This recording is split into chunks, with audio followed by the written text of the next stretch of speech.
होने से वह अमीर बन गया और छोटा राम तो बिना बारिश से फसल नष्ट होने के कारण गरीब ही रह गया। गंगा का नंबर कौन सोम है? इतना कमाने पर भी राम की किसी भी मुश्किल में सहारा नहीं दिया।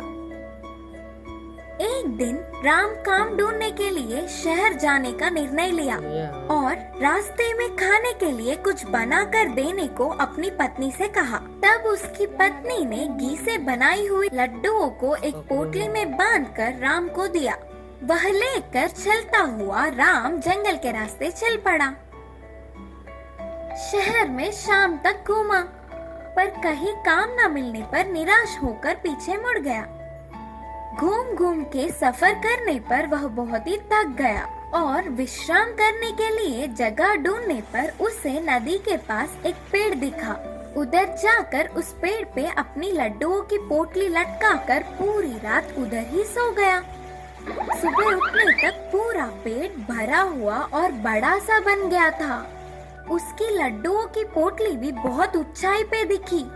राम चौंक गया और उधर से गुजरने वाले एक स्वामी जी को पूछने पर कहा, यह एक अजीब सा जादुई पेड़ है।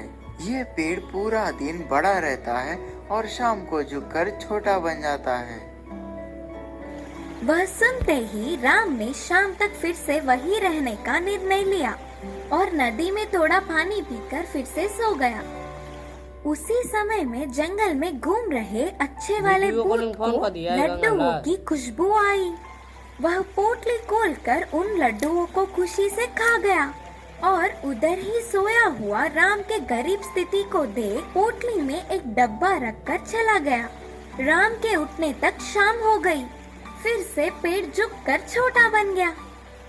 लड्डू खाने अपनी पोटली को लिया और खोला तो पोटली में एक छोटा सा डब्बा दिखा और उसमें सोने के सिक्के मिले। आहा, इतने सोने के सिक्के! अब मेरी सारी मुश्किल हल हो जाएंगे। ये सब उस जादुई पेड़ की महिमा है। सोचकर बहुत ही खुशी में घर आया और अपनी पत्नी को सोने के सिक्कों की डिब्बा देकर पूरी बात बताया। छोटे भाई के भाग्य जानकर बड़ा भाई को जलन हुई।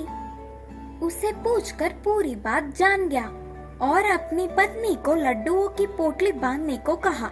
वह उससे भी ज्यादा सोना आना चाहिए करके उसने दुगनी लड्डुओं की पोटली बांधकर पति को दी। वह लेकर सोम छोटे की कही हुई नदी पर पहुंच गया। वह उस अजीब सी जादुई वाली पेड़ को पोटली लटकाकर सो गया।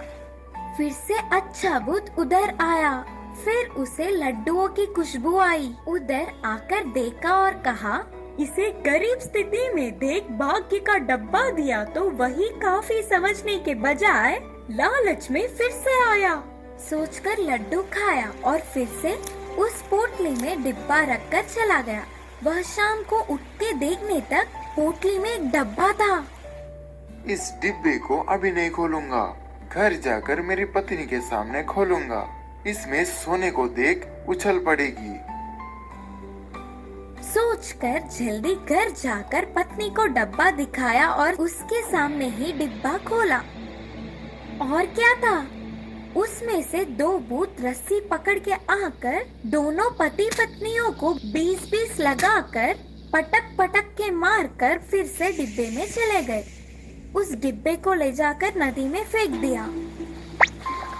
इससे उस गांव में सोम की थोड़ी सी बची हुई इज्जत भी चली गई। इस कहानी की शिक्षा है कि इंसान को आस होना गलत नहीं, पर लालच नहीं होना चाहिए।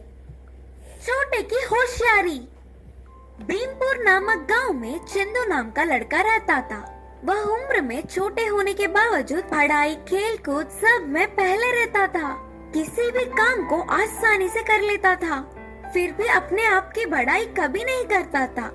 उसी गांव में बलिरा बंडा रेड्डी नामक दूसरा युवक भी रहता था। वह अपने बहुत ही भारी और बड़ी आकार के शरीर से गांव के लोगों को डराता था। ओए, इस भीमपुर में मुझसे ज्यादा हिम्मत वाला और बलवान कोई नहीं। मेरे मुकाबले में कोई नहीं। आया भी तो समझो गया। बोलते हुए चट्टान के पास बैठ अपने आप की हमेशा बड़ाई करता था।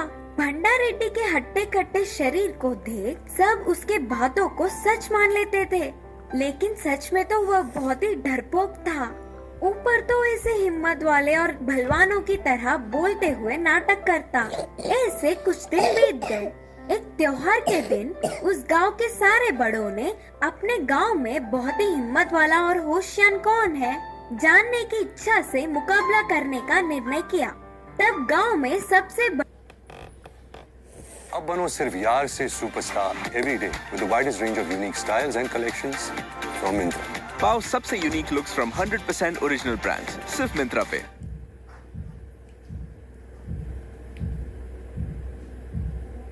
बड़े आदमी ने कहा, मुकाबले के अनुसार उस गांव को छूते हुए एक घने जंगल से आधी रात को चलना शुरू करना है और सुबह तक जंगल के उस पार के गांव में पहुंचना है। प्राणों को बचाकर बाहर निकलने वालों को मुकाबला जीतने पर 1 लाख का इनाम है। मुकाबले के नियमों के अनुसार इस जंगल में भाग लेने वालों को सिर्फ जंगल से ही जाना होगा। उनकी रक्षा में एक तलवार और एक भाला देके भेजेंगे।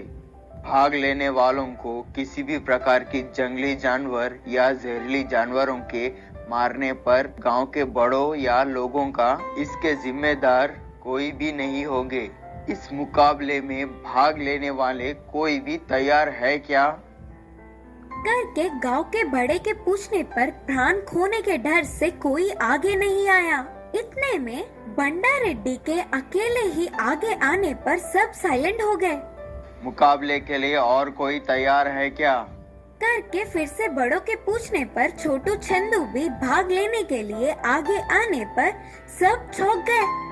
ये काम उतना आसान नहीं। करके बड़ों के समझाने पर भी मैं भी कोशिश करना चाहता हूँ, बोलकर चंदू आत्मविश्वास के साथ बोलने पर सब मान गए। आधी रात को 12 बजे को मुकाबला शुरू हुआ। भंडारेड्डी और चंदू को जंगल में एक दूसरे से दूर अलग अलग प्रांतों से मुकाबले के लिए तैयार किया। दोनों ने एक ही समय में चलना प्रारंभ किया। भंडारेड्डी ने कुछ दूर तक तड़पते हुए डर डर के कदम में कदम रखते हुए चलना शुरू किया और चंदू हिम्मत से बिना डरे डट के कदम से कदम मिलाकर तेजी से चलता गया। दोनों जंगल में कुछ दूर चलते ही इतने में भाग की आवाज, शेर की गरज सुनने पर भंडारेड्डी डर के कांपने लगा। पास के एक बड़े पेड़ पर चढ़ के बैठ गया। चंदू भी पहले थोड़ा डर गया, फिर भी हिम्मत जुटाकर अपने पास की तलवार से भाले पर जोर जोर से आवाज करके मारता हुआ होशियारी से आगे बढ़ने लगा। वह आवाज सुनकर जंगली जानवर, जहरीले जानवर सारे उनसे बड़ी कोई जानवर उधर आ रही है सोचकर उधर से दूर भाग गए। आखिर में चंदू सुबह होने से पहले ही जंगल के उस पार के गांव में पहुंच गया। मुकाबले के साथ साथ 1 लाख का इनाम भी जीत गया। फिर भंडारेड्डी का पता नहीं क्या हुआ होगा करके गांव वाले सारे जंगल में जाकर ढूंढने पर एक पेड़ पर बैठ के कांपता हुआ चिल्लाता हुआ दिखा। उसे देख सारे गांव वाले हंसने लगे। इस कहानी की सीख है कि बल से ज्यादा हिम्मत और होशियारी से कुछ भी जीत सकते हैं।